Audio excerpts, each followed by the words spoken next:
Apa hadisnya? Ada. Ya. Yata'aqabuna fikum malaikatun bilail wa malaikatun bin nahar fayajtami'una fi salati subhi wa salati al-'asri fasa'adu ila Allah subhanahu wa ta'ala. Kalian itu akan diawasi, dicatat amalan oleh para malaikat. Maka malaikat siang dan malam berkumpul di waktu fajar dan asar. Maka mereka naik kepada Allah subhanahu wa ta'ala. Fayaqulu Allah ta'ala, ya, maka Allah bertanya kepada malaikat-malaikat itu. Allah maha tahu. Jadi nggak nanya pun nggak tahu.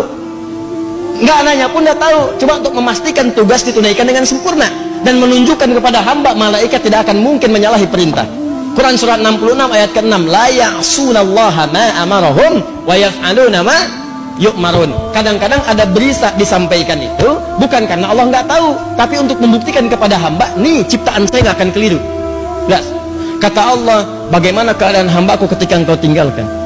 Kata malaikat, taraktuhu musalliya, saya tinggalkan dia dalam keadaan sholat kalau sedang sholat. Taraktuhu naima, saya tinggalkan dia dalam keadaan tidur kalau sedang tidur.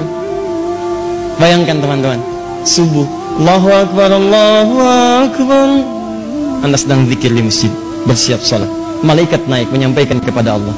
Allah katakan, bagaimana hambaku si fulan si Angga sedang apa? Sedang berzikir kepadamu ya Allah. Masya Allah. Bagaimana zikirnya? Sambil tidur ya Allah. Tidur. Zikir. Bagaimana keadaan hambaku si Hakam? Sedang sholat ya Allah. Tinggalkan. Yang paling bahaya ketika sedang bermaksiat. Bagaimana keadaan hambaku ketika aku tinggalkan? Ketika engkau tinggalkan, ya Allah, dia sedang bermaksiat. Allahu Akbar. Anda bayangin aja lah, Anda aja disampaikan laporan pegawai menyampaikan kepada Anda, bos, maaf, saat kamu tinggalkan dia sedang dalam keadaan apa? Waduh Pak, dia sedang ngambilin aset perusahaan Pak.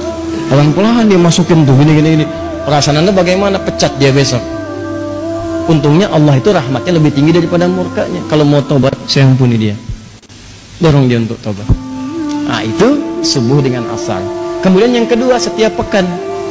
Setiap pekan itu berlangsung 2 kali, Senin dengan Kamis. Hadisnya sahih. Hadisnya sahih di hadis Muslim. Nabi SAW pernah ditanya kenapa beliau menunaikan puasa Senin dan Kamis, khususnya di hari Kamisnya. Hari Senin beliau jawab, hadza yauma waulitu. Hari Kamis, hadza yauma yurfa'u fihi al-amal wa uhibbu an turfa'a amal a'mali wa ana sha'im. Dan saya senang ketika amalan saya diangkat, saya sedang puasa. Nah, pertanyaannya adalah, lihat baik-baik. Kan tadi ditinggalkan sholat, kan? Ditinggalkan sedang sholat. Kenapa Nabi memilih untuk puasa? Kenapa memilih untuk puasa? Karena saat orang sedang puasa itu ada 2 keunggulannya. Lagi-lagi. Yang pertama, ulangi. Kalau orang cuma sholat saja, maka berhenti di situ. Amalan sempurna bagus. Tapi kalau orang dilaporkan dalam keadaan puasa, maka dia punya 2 keunggulan.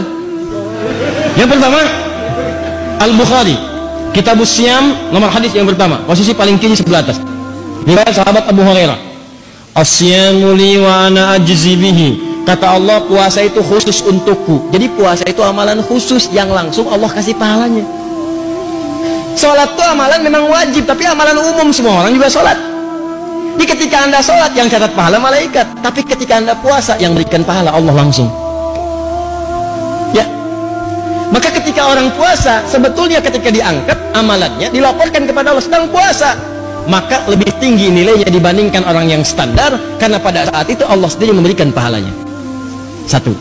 2. Nah, yang kedua, orang puasa itu umumnya memiliki 2 kemuliaan lagi tuh. Anda bayangkan. Apa 2 kemuliaan ini? Yang pertama, orang yang puasa itu umumnya akan gemar meningkatkan amal solehnya. Saya kan sering katakan kepada Anda, kalau orang nggak puasa, ketinggalan fardu aja perasaan biasa. Orang puasa itu ketinggalan sholat sunnah, gelisah hatinya. Coba lihat saat Ramadan, tarawih itu kan sholat sunnah. Tapi kalau ibu-ibu ketinggalan saat pertama, nggak sempat nyimpan sejadah di depan, kan nggak enak perasaan. Siapa coba di antara ibu yang pernah menyimpan sejadah saat malam tarawih pertama? Padahal sholat sunnah. Kan Anda rebutan itu. Apalagi ketinggalan tarawih, nggak enak perasaan. Silakan cek. Apalagi besok ditanya, Jeng, tadi malam kemana? Ada kok. Tuh. Sebelah mana? Aku sih posisinya seperti hadis Nabi, sebaik-baiknya perempuan paling belakang. Ada aja pokoknya itu jawaban tuh. Nabi di bawah-bawah itu. Tapi nggak enak. Kalau ketinggalan malah nggak enak. Orang kalau nggak puasa belum tentu punya kecenderungan baca Al-Quran, tapi kalau puasa pengennya tilawah, berbuat baik. Itu keunggulan yang pertama. Yang kedua, saya sering katakan orang puasa itu orang paling hebat yang bisa nahan maksiat. Orang puasa, silahkan cek, mabuk, bohong, berkata kasar, gibah, berhenti saat puasa. Silahkan cek, berhenti. Demi Allah saya katakan. Coba lihat, Anda mau nonton tayangan-tayangan yang buruk, yang gosip macam-macam, Anda palingkan tuh. Jam 5 ada tayangan gosip, Anda palingkan. Apa dimatiin? Biasanya ditonton. Enggak. Kenapa? Ntar habis maghrib. Habis maghrib habis tayangannya. Ya. Dia tinggalin dulu aja. Ya. Kenapa? Nggak mau dia batal puasanya. Maka orang puasa itu kemuliaan pertamanya meningkat ibadahnya, kemuliaan keduanya maksiatnya bisa dia tekan. Maka berkumpullah sifat-sifat mulia ini.